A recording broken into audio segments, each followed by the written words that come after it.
Antara paparan utama NR Weekly minggu ini, Zahid Hamidi membuat laporan polis. DAP menolak dakwaan mereka anti Melayu. Kes rogol adun, pihak pendakwaan mohon guna Akta Perlindungan Saksi 2009.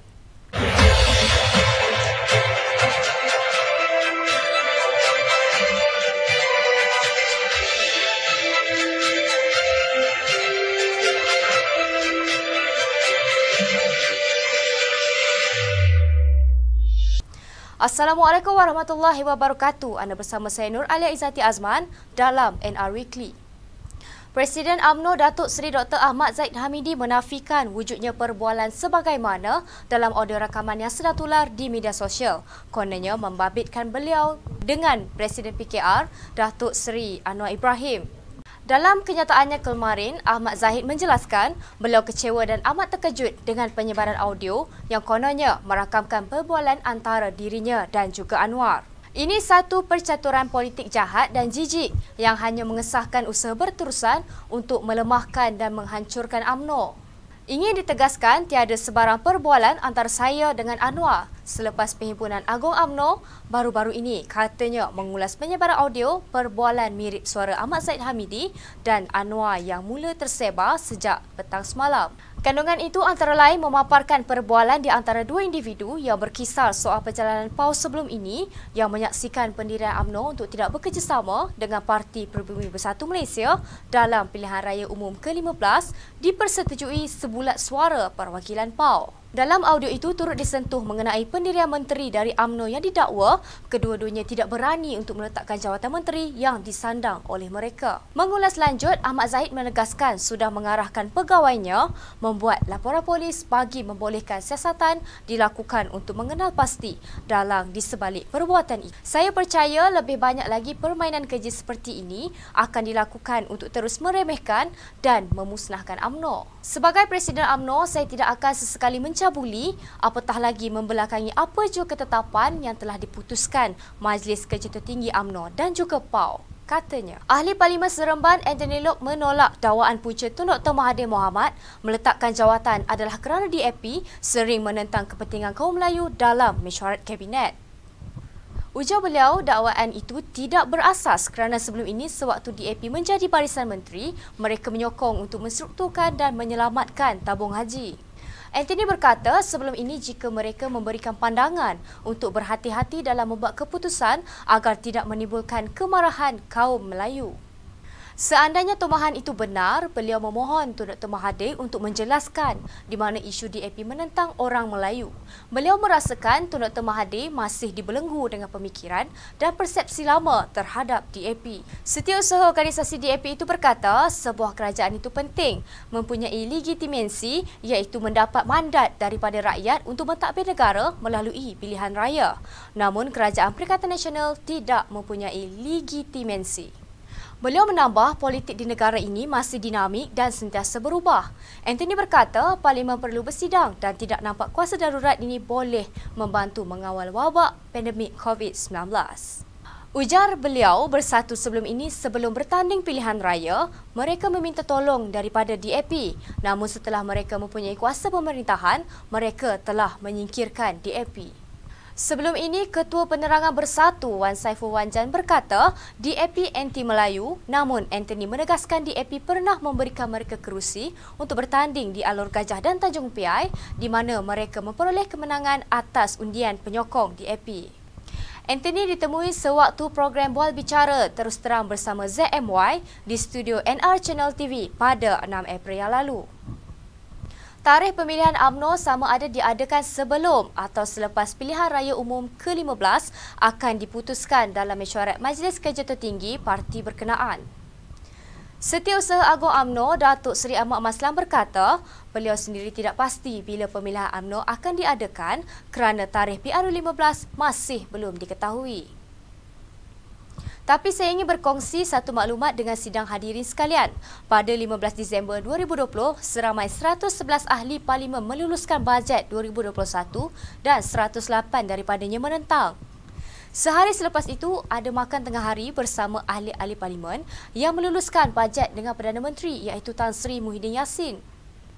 Dalam majlis itu yang disaksikan oleh kira-kira 80 ahli parlimen, saya bercakap buat pertama kali di hadapan rakyat mengenai perkara ini. Perdana Menteri menyebut pilihan raya adalah pada tahun hadapan iaitu pada tahun 2021.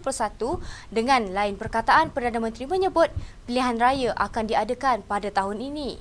Pemilihan UMNO juga pada tahun ini, jadi kita boleh melaksanakan pemilihan itu selepas pilihan raya jika Perdana Menteri tidak berbohong tentang tarikh pilihan raya. Katanya ketika menjadi panelis wacana sinar harian siri ke-245 bertajuk Rasional Pemilihan UMNO Selepas PRU 15 disiarkan menerusi dalam talian pada Selasa yang lepas. Wacana turut menampilkan Exco Pemuda UMNO Datuk Muhammad Mukharram bin Mokhtaruddin dan Pensyarah Kanan Sains Politik Universiti Teknologi Mara UiTM Mujibu Abdul Muiz juga sebagai panelis, manakala Ismail Adnan bertindak sebagai moderator. Ahmad yang juga ahli Parlimen Pontian berkata pemilihan UMNO boleh diaturkan selepas berlakunya pilihan raya seperti mana yang dijanjikan Perdana Menteri. Bila pilihan raya itu mungkin bulan Jun, Julai, Ogos, September atau Oktober dan kita boleh mengadakan pemilihan UMNO pada bulan November atau Disember. Bagaimanapun ini bergantung kepada mesyuarat MKT UMNO.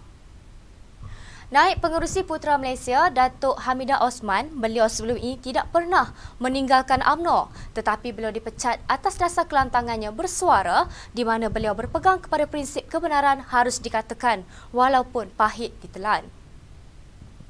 Sebelum ini, beliau pernah meminta Datuk Seri Najib Razak untuk mengundurkan diri demi menyelamatkan 3 orang juta ahli UMNO kerana ketika itu gelombang menolak Datuk Seri Najib Razak meningkat dan pilihan raya ke-14 membuktikan hal itu terjadi.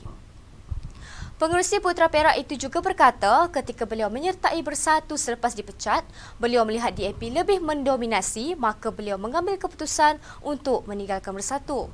Beliau pernah bertanya kepada Tun Dr. Mahathir Mohamad apa yang akan terjadi kepada nasib orang Melayu sekiranya mereka memenangi PRU dan beliau menerima jawapan yang mengejutkan di mana Tun Dr. Mahathir berkata fokus untuk menjatuhkan Datuk Seri Najib ketika PRU, soal Melayu dan agama Islam akan dilaksanakan kemudian.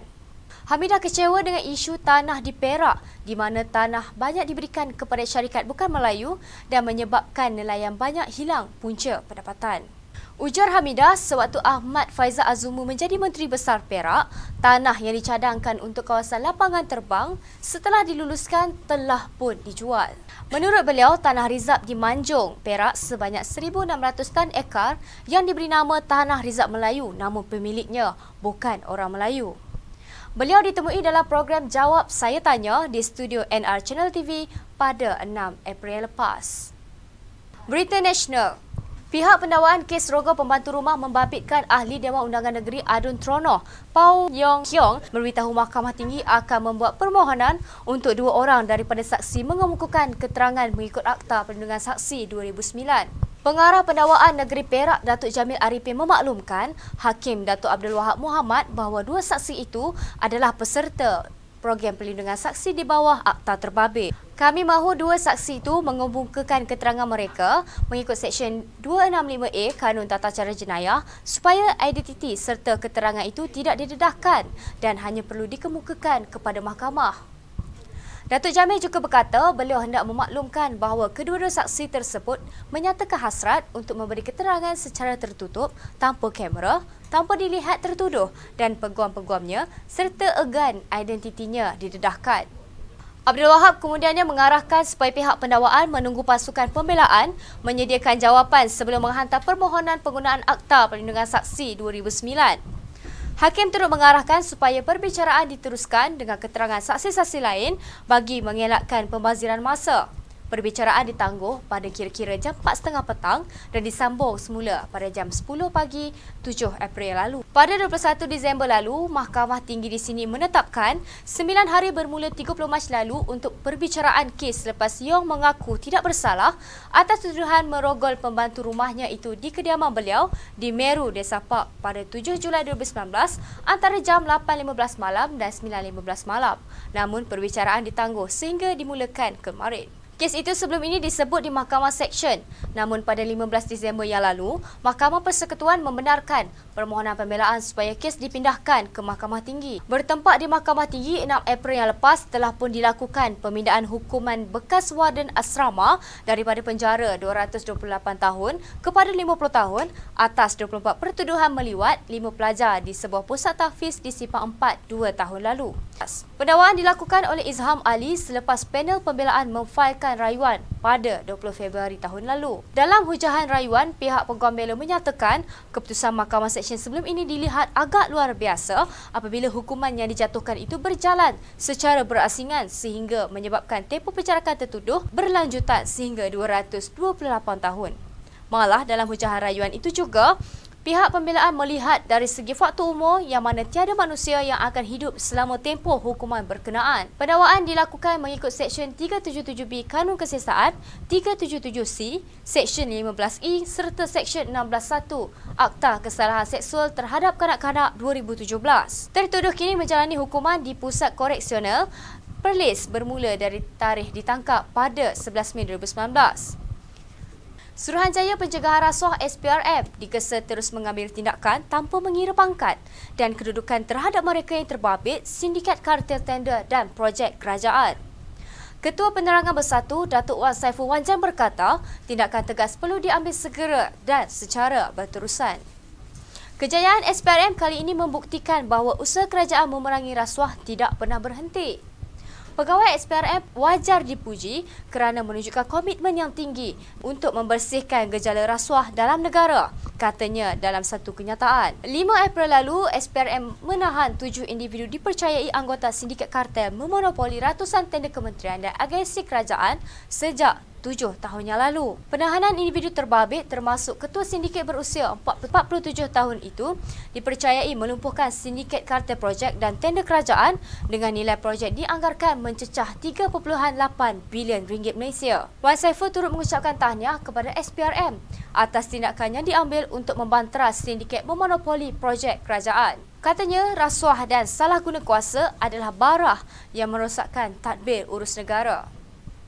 Sebagai parti yang ditubuhkan atas semangat memperjuangkan integriti dan memerangi rasuah, Bersatu akan sentiasa menyokong usaha-usaha yang diambil oleh SPRM. Kita mesti bersihkan nama negara kita daripada label kleptokrasi dan rasuah yang pernah menghantui negara, katanya. Jumlah individu yang ditahan kerana merentas negeri dan daerah tanpa kebenaran meningkat kepada 38 orang semalam berbanding 32 orang kemarin. Kesalahan itu mendominasi jumlah tangkapan ke atas mereka yang ingkar prosedur operasi standard SOP Perintah Kawalan Pergerakan melalui operasi pematuhan di seluruh negara. Menteri Kanan Keselamatan Datuk Seri Ismail Sabri Yaakob berkata, seramai 95 orang ditahan atas kesalahan ingkar SOP dan daripada jumlah itu, 86 orang di kompaun manakala 9 lagi direman. Kesalahan rentas negeri dan daerah tanpa kebenaran merekodkan 38 kesalahan, diikuti gagal merekodkan butiran diri di aplikasi MySejahtera dan aktiviti pusat hiburan. Selain itu, 8 orang ditahan atas kesalahan tidak memakai pelitup muka dan seorang ditahan atas kesalahan tiada penjarakan fizikal, katanya dalam kenyataan beliau 6 April yang lalu. Mengenai Ops Benteng, Ismail Sabri berkata, seramai 3 pendatang asing tanpa izin ditahan dan 3 kenderaan darat telah pun dirampas. Sebanyak 148 buah bot dan kapal turut dikesan di perairan negara melalui 21 aktiviti penglihatan dan 14 orang parti diusir melalui 3 aktiviti pengusiran. Berita dunia. 2 wanita mendedahkan diri mereka kepada bahaya selepas bertindak melompat di tebing berketinggian 400 kaki semata-mata untuk mengambil gambar. Kedua-dua wanita itu dilihat melompat ke udara bagi mendapatkan rakaman foto di Birling Gap di Eastbourne, East Sussex di England. Majlis East Sussex mengeluarkan amaran pada minggu lalu berikutan tebing kapur yang dijadikan lokasi pilihan untuk bergambar, menggesa pengunjung untuk menjauhkan diri dari tepi tebing yang tidak stabil akibat hakisan pantai. Pengawal pantai juga mengeluarkan amaran baharu mengenai bahaya berdiri atau berjalan dekat tebing setelah orang ramai dilihat bergambar untuk selfie dekat lokasi tersebut. Satu nasihat keselamatan dikeluarkan memberi amaran kepada para pengunjung untuk tidak berada dekat dengan tebing yang tinggi itu. Mengikut rekod, terdapat 50 insiden jatuh dari tebing sepanjang pantai East Sussex lebih setahun yang lalu. Walaupun diberi amaran, para pengunjung masih dilihat berada di lokasi tersebut. Majlis menyambut tetamu buat anak tersayang menjadi satu kerajaan yang menggembirakan semua pihak.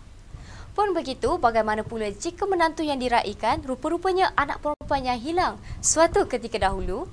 Ya, agak pelik bunyinya, tetapi itulah yang benar-benar berlaku di Suzhou, China baru-baru ini. Lapor Mothership.sg, seorang wanita yang menghadiri majlis resepsi anaknya terkejut apabila melihat tanda lahir pada tangan bakal menantunya. Teringat ia akan tanda lahir sama dengan anak perempuannya yang hilang sejak 20 tahun lalu, membuatkan wanita itu memberanikan diri untuk menanyakan jika menantu perempuan itu adalah anak angkat ataupun bukan. Oleh disebabkan pertanyaan itu, wanita itu membuatkan besannya terkejut kerana tiada siapa pun yang tahu rahsia yang disimpan selama ini. Akhirnya, terlerai semua tanda tanya apabila keluarga pengantin perempuan mengakui kebenaran itu. Apa yang lebih menggembirakan bukannya majlis perkahwinan tersebut, tetapi kegembiraan dapat bertemu ibu kandung yang telah lama terpisah. Keluarga angkat wanita berkenaan kemudian menceritakan bahawa anak itu dijaga seperti anak sendiri selepas ditemui seorang diri di tepi jalan. Pun begitu, ramai yang beranggapan perkahwinan tersebut tidak boleh diteruskan kerana dikatakan berkahwin dengan adik-beradik sendiri. Tanpa disangka, rupa-rupanya pengantin lelaki turut mengejutkan ramai kerana beliau juga adalah anak angkat kepada warga emas terbabit. Wanita tersebut membuat keputusan untuk mengambil anak angkat selepas berputus asa mencari anak perempuannya yang gagal dikesan bertahun-tahun lamanya.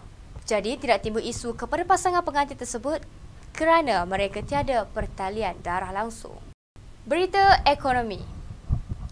Perolehan pertukaran asing harian Forex Malaysia jatuh kepada 7.72 bilion dolar Amerika Syarikat Jumaat lepas daripada 11.99 bilion dolar Amerika Syarikat sehari sebelumnya. Kali pertama nilai transaksi Forex harian negara turun di bawah 10 bilion dolar Amerika Syarikat sejak 15 Februari 2021 menurut Bank Negara Malaysia. Bank Pusat tidak menyatakan sebab-sebab di sebalik penurunan perolehan Forex negara pada Jumaat lepas yang bertepatan dengan cuti Good Friday di mana pasaran tertentu termasuk di Hong Kong dan Amerika Syarikat ditutup. Pada 10 Februari 2021, perolehan tukaran mata wang asing negara masing-masing berada pada 11.53 US dollar diikuti 7.53 bilion US dollar dan 5.37 bilion US dollar. Data perolehan Forex harian Bank Pusat bertarikh sejauh 2016. Pada 30 Disember 2016, perolehan Forex harian Malaysia berada pada 9.6 bilion US dollar diikuti 8.03 US dollar menurut Bank Negara Malaysia. Kementerian Komunikasi dan Multimedia sedang menyiapkan kertas kerja penubuhan Perpadanan Muzik Malaysia bagi memastikan pertumbuhan industri itu serta kebajikan penggiatnya terbela. Menterinya, Datuk Saifuddin Abdullah berkata, kertas kerja yang mengandungi dasar khas industri muzik tempatan akan dibentangkan dalam mesyuarat Kabinet dalam masa yang terdekat. Perbincangan untuk menubuhkan sebuah organisasi muzik ini sudah lama dibuat. Untuk menubuhkannya, kami perlu mendapatkan kelulusan Kabinet. Sebab itu, kita sedang menyiapkan kertas kerja untuk dibawa kepada Kabinet dalam tempoh sebulan dua ini. Perbadanan muzik ini secara khusus akan mentadbir urus hal ehwal perkembangan pembangunan muzik tanah air. Selain itu, badan ini akan membela dan memperkukuhkan industri muzik Malaysia, katanya. Saifuddin menjelaskan objektif penubuhan badan muzik itu bukanlah untuk menyelesaikan isu royalti yang membelenggu penggiat industri muzik. Bagaimanapun, untuk jangka panjang, mungkin urusan agihan royalti itu akan ditadbir urus pada muzik berkenaan. Saifuddin menambah antara program yang sudah dirancang di bawah perbadanan itu adalah Road to Grammy dan penganjuran Anugerah Nasyid Malaysia Antarabangsa yang bakal diadakan akhir tahun ini. Road to Grammy adalah program jangka panjang manakala acara Anugerah Nasyid Malaysia Antarabangsa akan diselasili dengan Anugerah Nasyid Tempatan. Pengarah drama tempatan terkenal Michael Ang kembali dengan hantaran laharannya di mana dia telah meluahkan rasa berang dengan sikap pekerja yang biadab terhadap majikan serta tidak melakukan tugas dengan sebaiknya. Tidak lagi mampu menahan rasa geram, Michael menerusi akaun Instagramnya itu turut menyatakan bahawa individu tersebut tidak reti bersyukur dengan rezeki yang diberikan malah turut menunding jari kepada pihak lain. Ujar Michael lagi, sesuatu pekerjaan yang diberikan haruslah dilaksanakan dengan sebaiknya dan bukan untuk bersikap sambil lewa dan biadab dengan majikan. Meskipun kurang pasti hantaran itu ditujukan kepada siapa, Michael Ang dalam pada itu berharap agar individu terbabit untuk memperbaiki diri supaya tahu bersyukur atas rezeki yang diberikan. Sekian berita NR Weekly. Layari www.nrchanneltv.com.my untuk mendapatkan maklumat dan juga info terbaru. Assalamualaikum dan salam hormat.